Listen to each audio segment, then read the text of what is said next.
Hello and welcome to Newsroom series on Channels Television. I'm Ayotunde Balogun. Today our focus is on the Northwest region. But before that, let's serve you with the news headlines or the top stories for the day. Residents in Pape, Abuja have expressed concerns over earth tremors felt in the area for 3 days. Concerned residents went on the microblogging platform X on Monday, that's today, September the 16th, to lament, or yesterday rather, September the 16th, to lament that the earth tremor experience, accompanied by a concerning noise, was first noticed on Saturday, September 14th, and has continued for 3 days. The district head of Mbappe, Mr. Musa Pada, told Channels Television that the buildings shake whenever the movement takes place, causing fear, and saying no crack on the wall and no record of building collapse. Well, Mr. Pada says it's over 5 years since the last earth tremors experienced by residents, calling on the federal government for quick intervention before it worsens. Another resident said he noticed the movement last night and on Saturday from when it started, sometime around 4 p.m., adding that the situation worsened the following day, which is Sunday. 5 persons, all male, have been reportedly killed by assailants in Mbar community of Boko's local government area of Plateau State.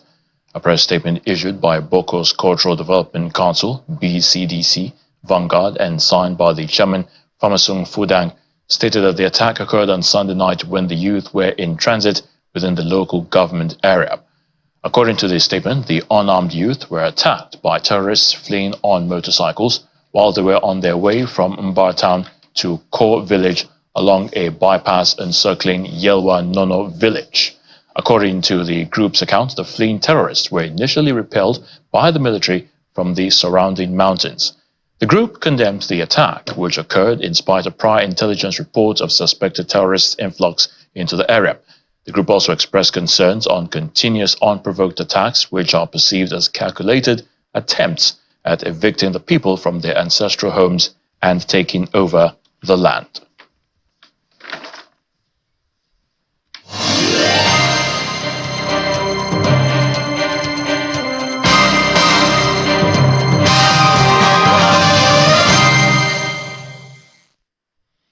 At least 3 people have been reported killed and many others kidnapped by bandits who attacked 2 churches at Bakim Pamaro community in Kajuru local government area of Kaduna State. Eyewitnesses said that the incident occurred on Sunday morning when the bandits, in their large numbers, invaded the Ekwa and Catholic churches in the area during a service. A former chairman of Kajuru local government area, Kano, said the bandits took away 30 people, including a pastor, Bernard Kajera, from the Ekwa church. Confirming the incident to Channels Television, the spokesman of the Kaduna State Police Command, Mansir Hassan, said 3 persons were killed by the bandits, while he said that the exact number of those abducted were yet to be ascertained. He, however, explained that the police, in collaboration with other sister agencies, have already launched a manhunt of the bandits with a view to arresting them and rescuing the abducted individuals safe and alive.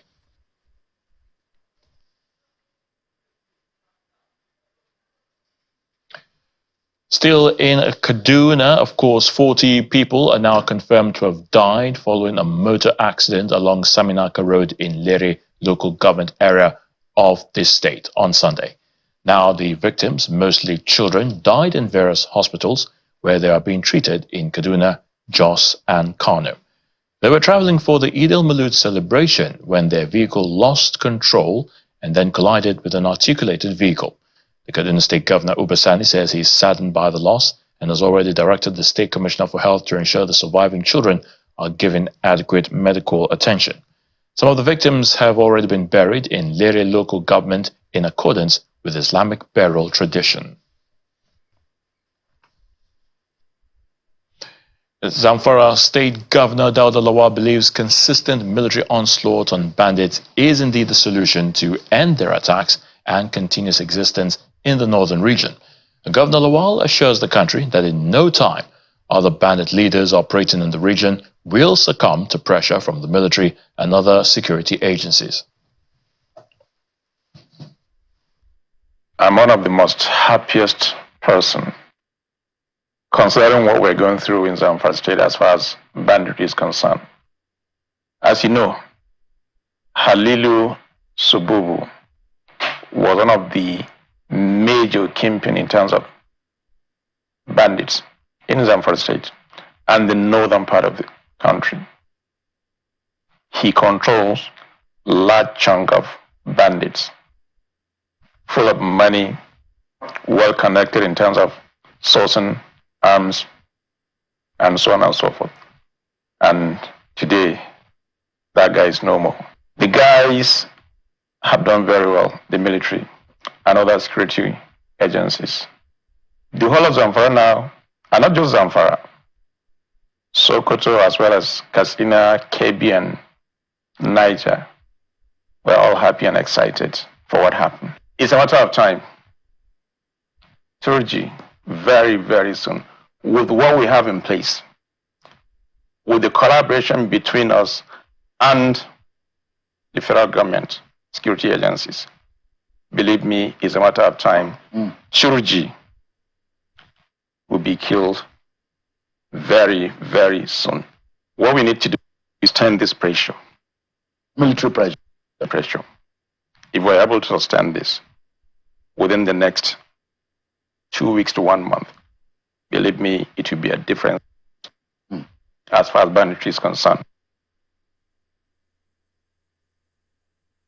The United Nations Children's Fund, UNICEF, has donated a high-tech equipment for the neonatal unit of Sokoto Specialist Hospital in a bid to reduce child mortality cases and also address other child killer diseases. UNICEF Nigerian country representative Christian Munduate promised continued support while calling on the state to maintain the facility. The data from the United Nations Children's Funds, UNICEF, revealed that in the last 5 years in Nigeria, infant and under 5 mortality rates have remained steady in Nigeria at 74 and 117 deaths per 1,000 live births.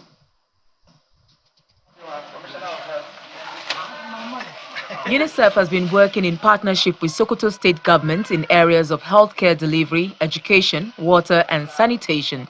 Now they've invested in the neonatal unit of the state specialist hospital by providing a high-tech equipment to improve child mortality challenges being faced in the state and environment. Right now we provided high technology equipment to this hospital for the neonatal unit. This is exclusively for children who are newborn and who need immediate medical attention in incubators, having respiratory support because they cannot make it by themselves.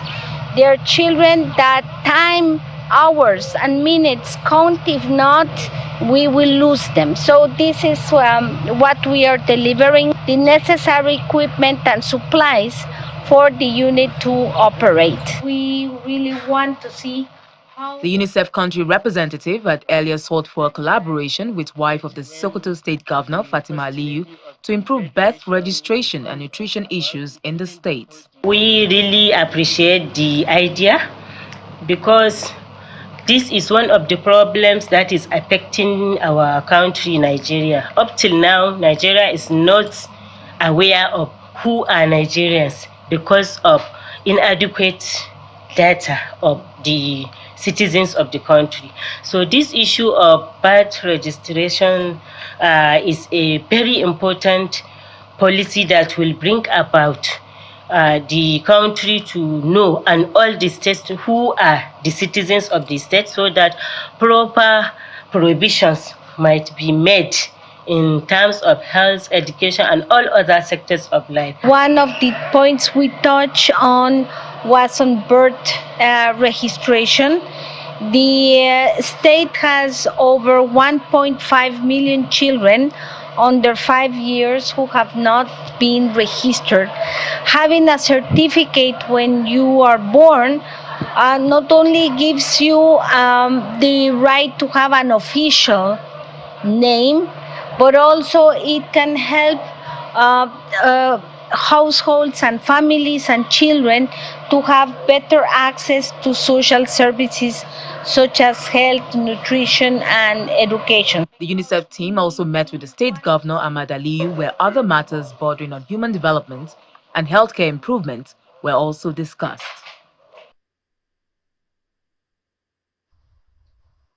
The Economic and Financial Crimes Commission, the EFCC, is intensifying efforts to combat corruption at its roots to prevent its proliferation across departments, ministries, and agencies.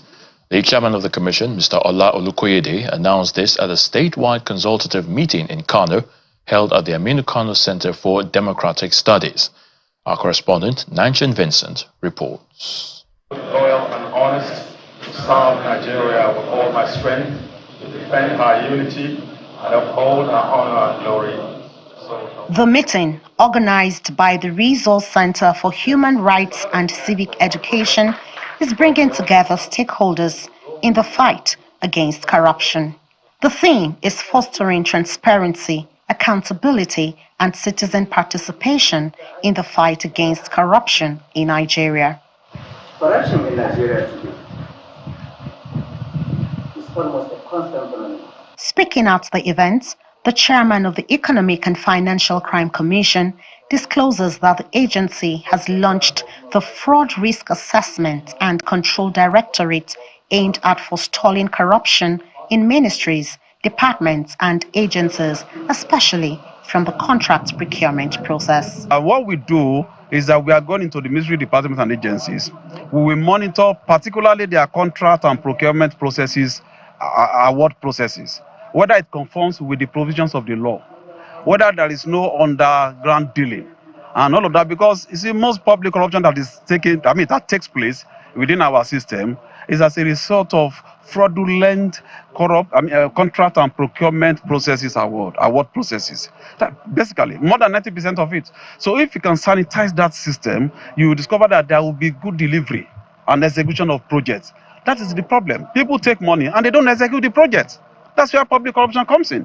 And so when we go to the root, from the day the money is released, we monitor the process. If the contract process is fraudulent, we help them, we tell them, and they correct it to ensure transparency. The convener of the event notes that all hands must be on deck in the fight against corruption. You see, there's nothing like coming together, concerted effort. Individually, I cannot do anything. My organization as one organization cannot do anything. We can only provide the platform. Channels we know channel right from time. We know the role channel has played in terms of critical development in this country.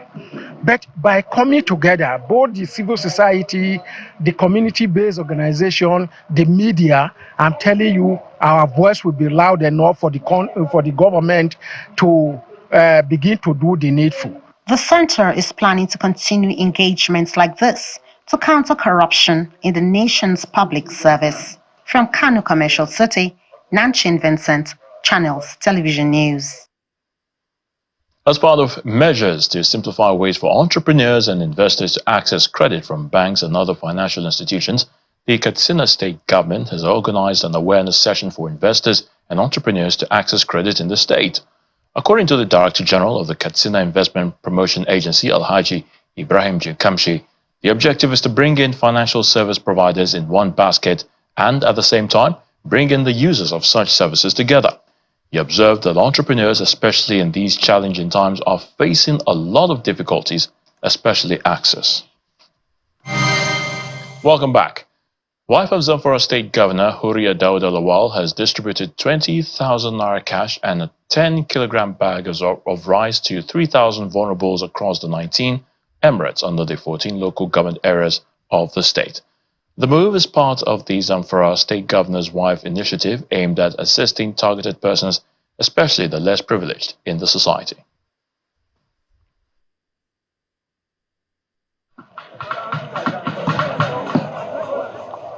The First Lady of Zamfara State, Huria Dauda Lawal, has been touring the 19 emirates across the 14 local government areas of the state to distribute rice and 20,000 naira cash to 3,000 vulnerables.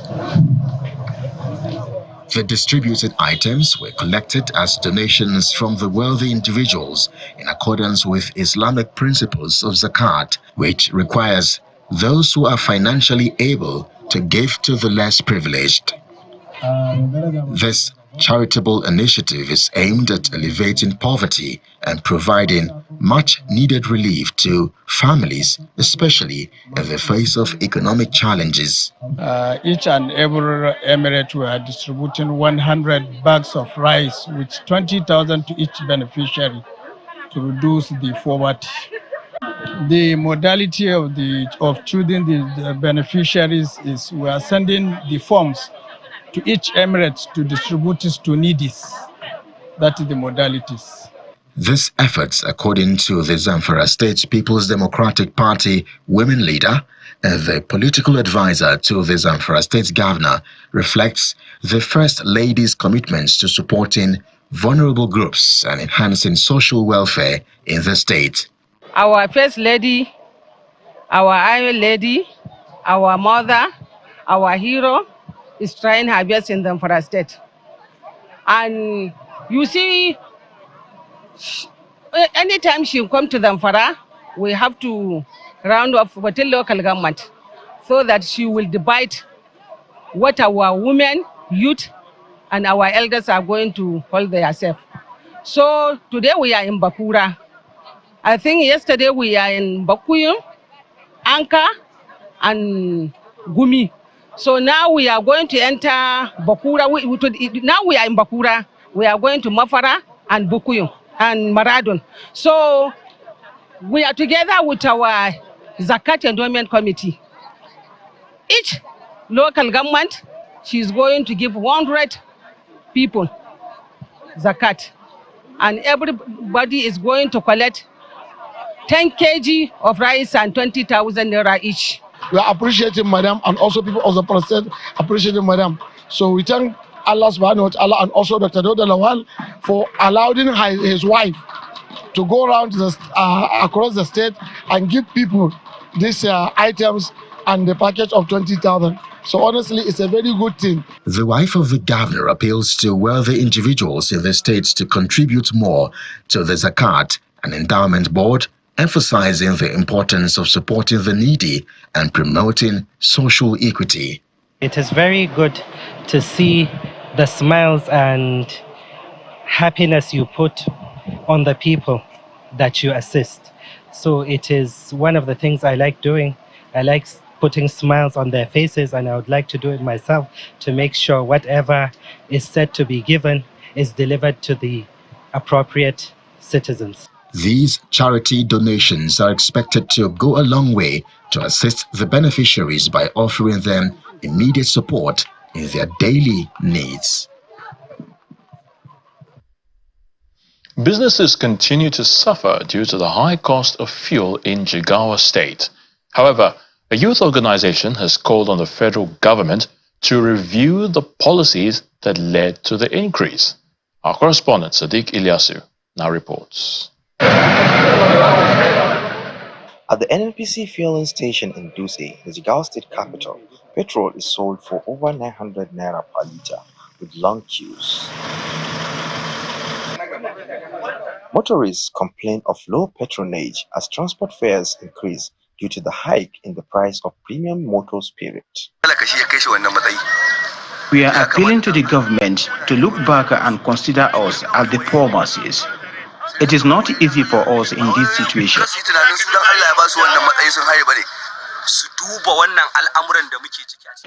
We want our government to do something that will relieve people from this current suffering.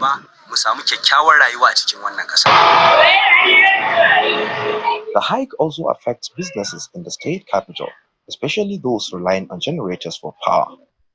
So we are begging the federal government to please to do something on this fuel issue so that the price of fuel can come down, and we the businessmen can have something. Whenever we don't have lights here, fuel is very expensive. First of all, the transport to go and get the fuel, and then you get to the filling station and discover that fuel is also expensive. So the profit margin doesn't match up anymore to doing business with fuel, because you cannot be overcharging students in the first place. If you start overcharging, they will start complaining, and of course things are difficult everywhere. It's not just fuel. However, the state chapter of the Youth Assembly of Nigeria is calling on the government to review the policies that have resulted in the increase. It is with great concern that I bring to your attentions to the growing insurgencies, increasing fuel prices, and unjustified taxations imposed by the Nigerian government. These issues have caused so much suffering to our people, especially the youth who make up the significant portions of our population. As young people, we cannot remain silent in the face of oppressions and injustice. We must stand together and demand change for the betterment of our community.